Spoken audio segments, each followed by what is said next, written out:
Online BSc physics में आप सभी का स्वागत है। पेपर चल रहा है फिजिक्स का और इसमें चैप्टर चल रहा है अदिश व सदिश और नेक्स्ट आइडिया लगाना कर्ल। वेरी वेरी इंपॉर्टेंट लगा लेना इसको, वेरी वेरी इंपॉर्टेंट लगा लेना कर्ल।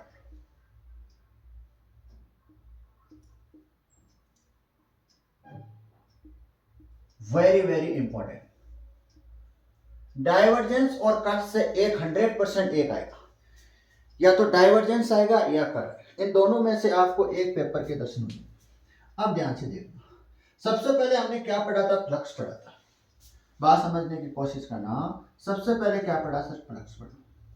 फ्लक्स के बाद हमने क्या पढ़ा सर? डाइवर्जेंस पढ़ा। देखो, फ्लक्स किसके लिए निकलता है सर? पृष्ठ के लिए निकलता है, पृष्ठ के लिए निकलता है। और सर पृष्ठ के लिए, और पृष्ठ में हम क्या लेते हैं सर? अल्पांश लेते हैं। अल्पांश पृष्ठ की बात करते हैं। किसकी बात करते हैं सर? अल्पांश पृष्ठ की, अल्पांश पृष्ठ। आगे ध्यान से देखना, डाइवर्जेंस। डाइवर्जेंस किसके लिए निकलता है सर? आयतन के लिए निकलता है। डाइवर्जेंस किसके लिए निकलता है सर? आयतन के लिए निकलता है। और आयतन में हम क्या लेते हैं सर? आयतन में हम लेते हैं अल्पांश आयतन लेते हैं। क्या लेते हैं? अल्पांश आयतन लेते हैं, अल्पांश आयतन। अब हम क्या पढ़ रहे हैं सर? हम पढ़ रहे हैं कर्ल। कर्ल क्या होता है? ध्यान से देखना, डाइवर्जेंस। कर्ल की बात करें सर, कर्ल क्षेत्रफल के लिए निकलता है। किसके लिए निकलता है? क्षेत्रफल के लिए।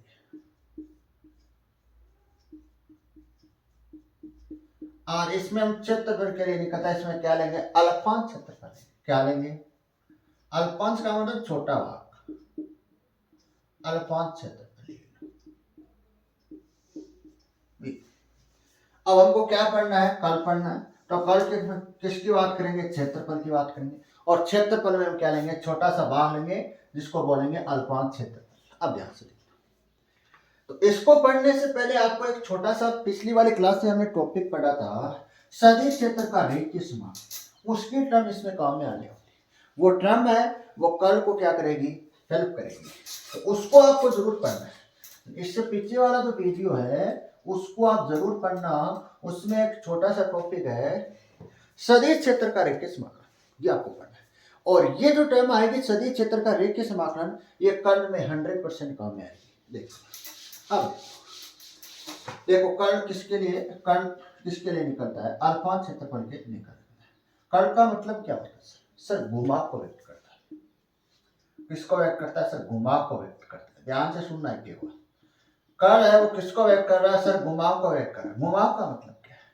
कोई चीज क्या चल रही है, ध्यान से सुनो। कोई चीज आगे बढ़ रही है और वो घूमती हुई बढ़ रही है। किससे बढ़ रही है? घूमती हुई बढ़ रही है, तो वो किसको व्यक्त करती है? कर्ण को व्यक्त करती है।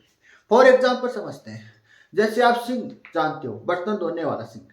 उसमें नीचे वाले सतह में छेद होता है, उसमें से क्या जाता है? नीचे पानी जाता है। उस छेद को आप क्या कर दो? बंद कर दो। और उसको क्या कर लो? आप पूर्णतः भर लो। उस सिंक को आप भर लो। उसके बाद उसको जो आपने बंद किया उसको वापस क्या कर दो? ओपन कर दो। जो पानी क्या जाएगा? नीचे जाएगा। और किस प्रकार से जाएगा? पानी ऐसे रोटेट करता हुआ, घूमता हुआ नीचे आपको नजर आता जाएगा। घूमता हुआ जाएगा, जो घुमाव होगा पानी में। पानी नीचे जा रहा है मतलब गति कर रहा है, और पानी में क्या है? घुमाव हो रहा है। वो घुमाव किसको व्यक्त कर रहा है? कर्ल को व्यक्त कर रहा है।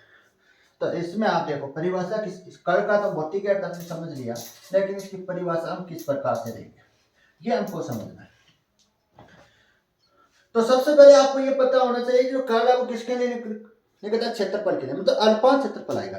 तो इसमें लिखो अल्पांश क्षेत्रफल की स्थिति में, अल्पांश, इसमें लिखना प्रारंभ करो, अल्पांश क्षेत्रफल की स्थिति में, अल्पांश क्षेत्रफल की स्थिति में सदिश क्षेत्र का रेखीय समाकलन, सदिश क्षेत्र का रेखीय समाकलन, सदिश क्षेत्र का रेखीय समाकलन तथा तथा तथा अल्पांश क्षेत्रफल तथा अल्पांश क्षेत्रफल, क्वेश्चन में लिख लेना अल्पांश क्षेत्र को डी ए वेक्टर से लिखते हैं। किससे लिखते हैं? डी ए वेक्टर से। अल्पांश क्षेत्रफल का अनुपात का अनुपात का अनुपात का अनुपात कर्ल कहलाता है।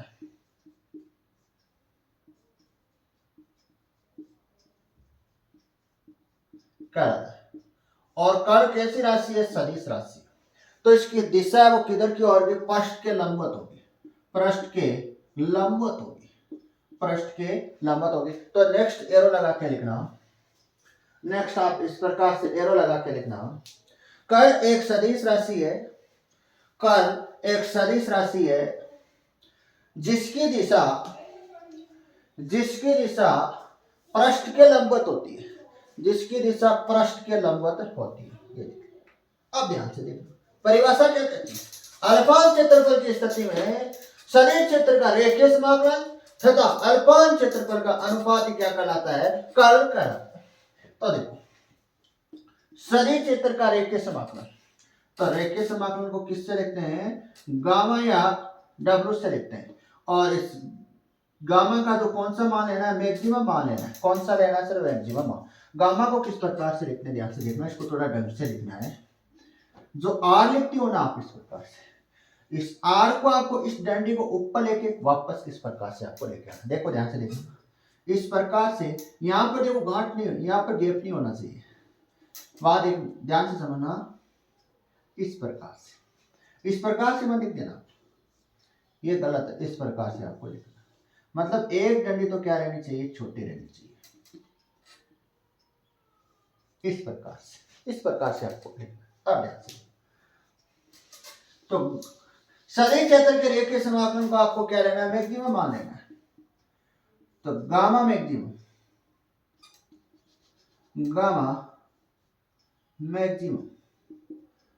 अपॉन सदिश अपॉन अल्पांश क्षेत्रफल का अनुपात।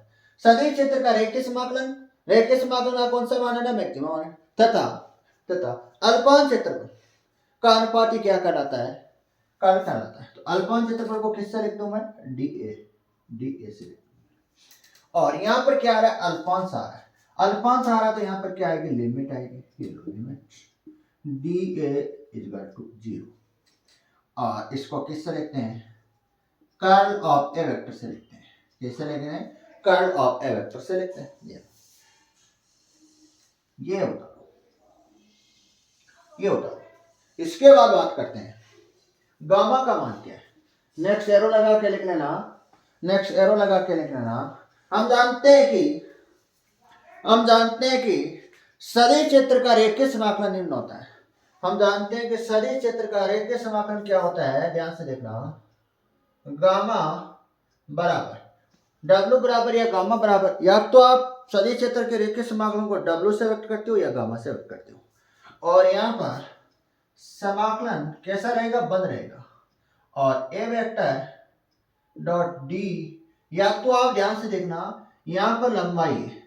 ये चीज किसको व्यक्त करती है? आर वेक्टर किसको व्यक्त करती है? लंबाई को व्यक्त करती है। किसको व्यक्त करती है? लंबाई को व्यक्त करती है। लंबाई तो या डी आर से लिख लो, या डी एस से लिख लो, या डी एल से लिख लो, जो आपकी मर्जी है उससे लिख लेना। तो मैं यहां से किससे लिख लूं? डी एच से लिख लूं लंबाई को, ये ज्यादा बेहतर रहेगा। हमने सदिश क्षेत्र के रेखीय समाकलन में किससे लिखा था? या तो आपने डी आर से लिखा है या आपने डी एस से लिखा है। जो आपको तीनों में से जो मर्जी लगे वो आप लिख लेना। और इसकी लिमिट क्या थी? इसकी लिमिट लगाने की आपको यहाँ पर जरूर यहाँ पर मैक्सिमम लिख देना, लिमिट की जरूरत नहीं पड़ेगी। ये होता है। फिर इसको आप क्या दे दो? नेक्स्ट। अब ध्यान से देखना, ये मान आप कहां रख दो? यहां पर रख दो। तो इसके नीचे लिखना कर्ल ऑफ ए वेक्टर बराबर लिमिट डी एच का टू और समाकलन बंद A vector dot D L vector upon D A. ये परिभाषा हो गई, ये सूत्र हो गया कर्ल का। समीकरण नंबर क्या दे देना? ए दे देना। समीकरण नंबर कहां तक आ गए? ए तक आ गए।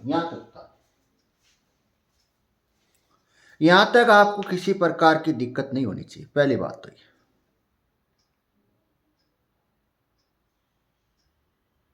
यहां तक आपको किसी प्रकार की दिक्कत, वेरी वेरी इंपॉर्टेंट है। कर्ल को क्या लगा लेना, very very very very very very लगा लेना। और इसमें आप समीकरण नंबर 1 के नीचे लिखना, पर नेक्स्ट क्वेश्चन लगाओ उसमें, इसमें कर्ल का भौतिकी अर्थ, नेक्स्ट हेडिंग लगा लेना, कर्ल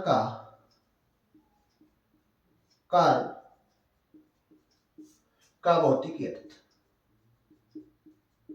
का भौतिकी अर्थ।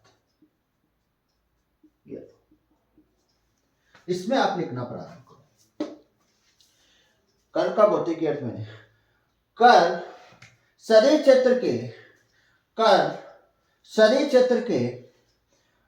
सदिश क्षेत्र के घुमाव को व्यक्त करता है। कर्ल सदिश क्षेत्र के घुमाव को व्यक्त करता है, यही कर्ल का भौतिकी अर्थ है, यही कर्ल का भौतिकी अर्थ है। यही क्या है, कर्ल का भौतिकी अर्थ है।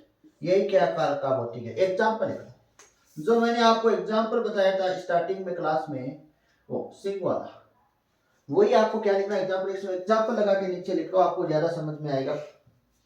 उदाहरण के लिए एक बर्तन लेते हैं, उदाहरण के लिए एक बर्तन लेते हैं जिसमें पानी भरा हुआ होता है। उदाहरण के लिए एक बर्तन लेते हैं जिसमें पानी भरा हुआ होता है।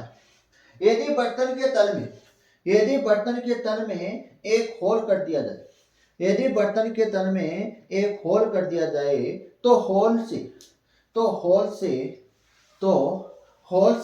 पानी बाहर निकलता है, तो होल से पानी बाहर निकलता है और पानी में घुमा हुआ हो तो, पानी में घुमाव हुआ हो तो, पानी में घुमाव हुआ हो तो, इस घुमाव को ये घुमाव, ऐसे लिखो आगे, घुमाव हो तो ये घुमाव कर्ल को व्यक्त करता है, ये घुमाव कर्ल को व्यक्त करता है। ये क्या हो गया, भौतिकी अर्थ हो गया। अब इसमें आप नोट लगाओ, इसमें आप क्या लगाओ, नोट लगाओ, इसमें आप क्या लगाओ, नोट लगाओ। इसमें आपको क्या लगाना है, नोट लगाना है। नोट नंबर आप फर्स्ट लगाओ, इसमें आप क्या लगाओ, नोट नंबर फर्स्ट लगाओ। और नोट नंबर फर्स्ट में आप लिखो, जिन सदिश का कर्ल शून्य होता है, जिन सदिश का कर्ल शून्य होता है, जिन सदिश का कर्ल शून्य होता है, वह सदिश अगुणित सदिश कहलाता है। वह सदिश अगुणित सदिश कहलाता है। वह सदिश अगुणित, वह सदिश अगुणित सदिश कहलाता है। शून्य होने का मतलब है पानी घूमता नहीं, पानी घूम रहा नहीं, आगे तो चल रहा है, लेकिन पानी क्या नहीं कर रहा, रोटेट नहीं कर रहा है। Note number second, note number second, इसमें लिखो, यदि किसी ऐसे जिन सदिश का कर्ल, ऐसे लिखो, जिन सदिश का कर्ल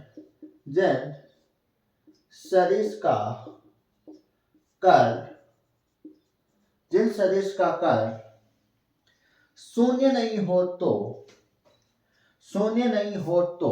जिन सदिश का कर्ल शून्य नहीं हो तो वह सदिश गौणी सदिश कहलाता है। वह सदिश गौणी सदिश कहलाता है।